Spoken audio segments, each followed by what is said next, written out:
Shortly after my return from the conquest of Italy, continued he, I was accosted by Madame de Stael in a large company, though at that time I avoided going out much in public. She followed me everywhere and stuck so close that I could not shake her off. At last she asked me who at this moment is la première femme du monde, intending to pay a compliment to me and expecting that I would return it. I looked at her and coolly replied she was born the greatest number of children, turned around and left her greatly confused and abashed. He concluded by observing that he could not call her a wicked woman, but that she was a restless intrigante, possessed of a considerable talent and influence. He then conversed on the bad state of England and said that he had made a calculation and found that it would require 50 years of uninterrupted peace to enable England to pay off the national debt, a circumstance which had never occurred and never would.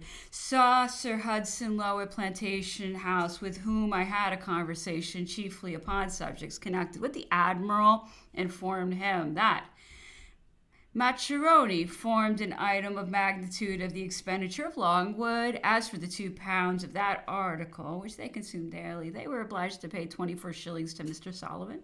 His Excellency observed that there was plenty of it in a government store. Cipriani in town making the customary purchases of provisions. At 26, Napoleon, indisposed with catarrh, inflammation, and tumefaction of the right cheek and gums, with headache caused probably by exposure yesterday to the cold wind in the garden.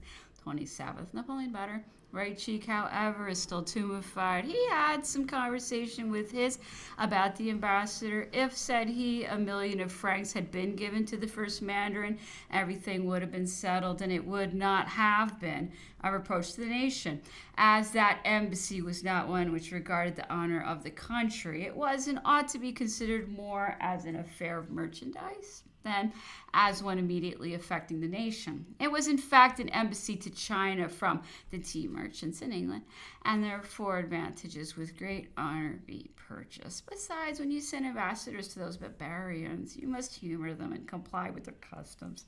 They do not seek you. They never have sent ambassadors in return for yours, nor ask you to send any. Now great commercial advantages may be lost to England, and perhaps a war with China be the consequence. If I were an Englishman, I should esteem the man who advised a war with China to be the greatest enemy to my country in existence. You would in the end be beaten, and perhaps a revolution in India would follow.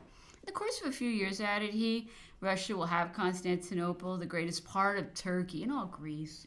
This I hold to be as certain as if it had already taken place. Almost all the cajoling and flattering which Alexander practiced towards me was to gain my consent to effect this object. I would not consent, foreseeing that the equilibrium of Europe would be destroyed. In the natural course of things, in a few years, Turkey must fall to Russia, the greatest part of her population are Greeks, who you may say are Russians. The powers it would injure, and who could oppose it, are England, France, Prussia, and Austria. Now, as to Austria, it would be very easy for Russia to engage her assistance by giving her Syria and other provinces bordering upon the Austrian dominions, reaching near Constantinople. The only hypothesis that France and England may ever be allied with sincerity will be in order to prevent this. But even this alliance would not avail. France, England, and Prussia united cannot prevent it. Russia and Austria can at any time effect it. Once mistress of Constantinople, Russia gets all the commerce of the Mediterranean, becomes a great naval power, and God knows what may happen. She quarrels with you, marches off to India, an army of 70,000 good soldiers, which to Russia is nothing, and 100,000 Kanai, Cossacks, and others, and England loses India above all the other powers. Russia is the most to be feared, especially by you. Her soldiers are braver than the Austrians, and she has the means of raising as many as she pleases. In bravery, the French and English soldiers are the only ones to be compared to them. All this I foresaw. I see into futurity farther than others, and I wanted to establish a barrier against those barbarians by reestablishing the kingdom of Poland and putting Poniatowski at the head of it as king. But your imbeciles and ministers would not consent. 100 years hence, I shall be praised, on some say, and Europe, especially England, will lament that I did not succeed when they see the finest countries in Europe overrun and a prey to those northern barbarians. They will say Napoleon was right. The Russians are beginning already with you. I see that they have prohibited the introduction of your merchandise. England is falling. Even Prussia prohibits your goods. What a change for England. Under the Great Chatham, you forbade the most powerful sovereign in Europe, the Emperor of Germany, to navigate the Scout or to establish an extensive commerce at Ostend. This was barbarous and unjust, but still, you had the power to prevent it because it was against the interests of England. Now, Prussia shed supports against you. What a falling off.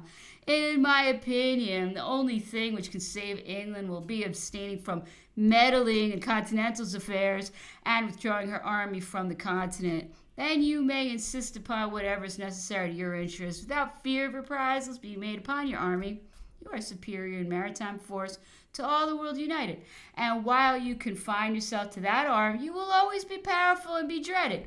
You have the great advantage of declaring war when you like, and of carrying it on at a great distance from your home. By means of your fleets, you can menace and attack upon the coasts of those powers who disagree with you and interrupt their commerce without their being able materially to retaliate. But your present mode of proceeding, you forfeit those advantages.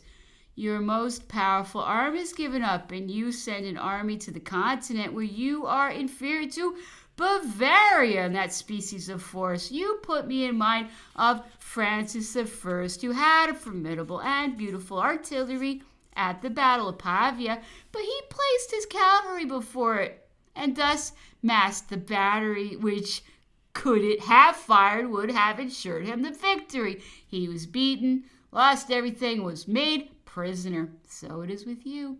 You forsake your ships, which may be compared to Francis's batteries, and throw 40,000 men on the continent, which Prussia or any other power who chooses to prohibit your manufactures will fall upon and cut to pieces if you menace or make reprisals. So silly a treaty as that made by your ministers for their own country, continued the emperor, was never known before. You give up everything and gain nothing. All the other powers gain acquisitions of country and millions of souls, but you give up colonies. For example, you give up the Isle of Bourbon to the French. A more impolitic act could not have been committed. You ought to endeavor to make the French forget the way to India and all the Indian policy instead of placing them halfway there. Why did you give up Java?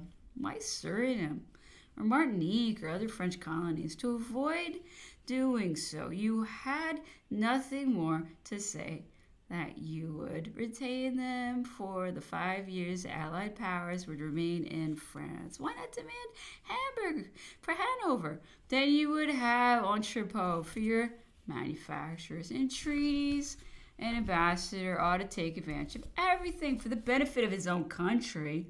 Napoleon then said that if I were asked any questions by the ambassador about a reception at Longwood, I should say that he, Napoleon, was not on good terms with the governor and could not think of receiving him with that person.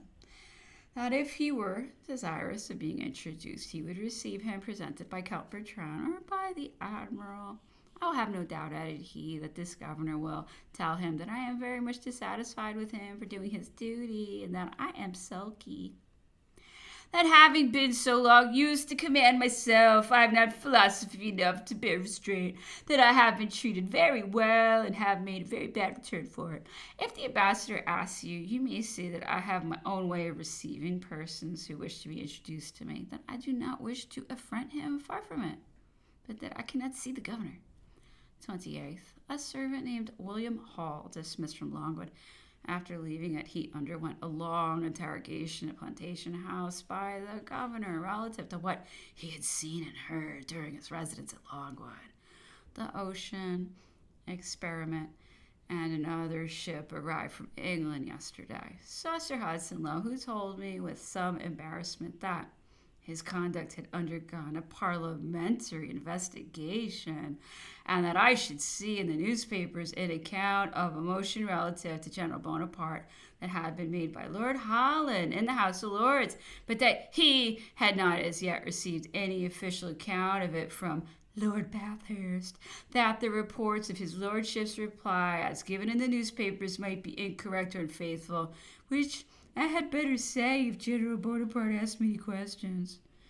30th, Napoleon sent for me to his bedroom to explain several passages in the Times newspaper, particularly in the speech imputed to Lord Bathurst in reply to Lord Holland's motion for the production of papers relative to him, having read those parts which stated that every change which had taken place in the situation of the complainant had been for his own benefit, that the reason for lessening his limits had been his tampering with soldiers or inhabitants, that he had only received one letter, that the communication with the officers and inhabitants was unrestricted and free, that the people had gone along in disguise.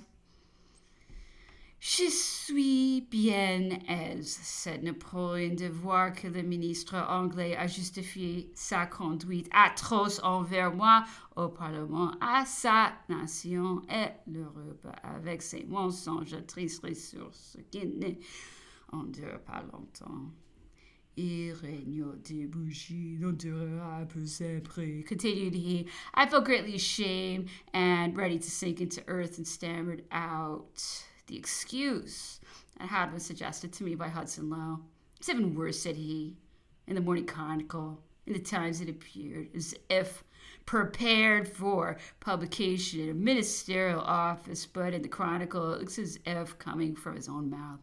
I've ordered Bertrand, added he, to make a faithful translation of it and to consult you about any phrase or delicacy of language, of the sense of which he may be doubtful. Lord Bathurst, continued he, has shown great indelicacy in having shown or told to mention you in London the contents of a letter written by Gorgot to his mother, which the old blockhead repeated to all the world here. He asserts that I only received one letter, that from my brother Joseph, which is false. He ought to act like a confessor, to hear everything and divulge nothing. But it is of a piece with the rest of his outrageous conduct. He wants to debase and lower me. There are some of his pleasantries that I do not well comprehend. I shall, however, soon be able to give him a proper answer if the governor questions you. Tell him what I've said.